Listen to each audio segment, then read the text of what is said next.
தமிழக வெற்றிக் கழகம் சார்பில் தமிழ்நாடு மற்றும் புதுச்சேரி சட்டமன்ற தேர்தலில் போட்டியிட்ட வேட்பாளர்களுடன் அந்த கட்சியின் தலைவர் விஜய் ஆலோசனை மேற்கொண்டார்.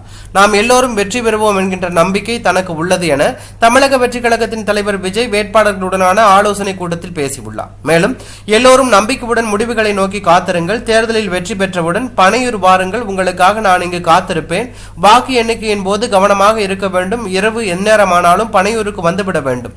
மே 4ஆம் தேதி காத்திருப்பேன், இதுவரை நன்றாக பணியாற்றியுள்ளீர்கள்.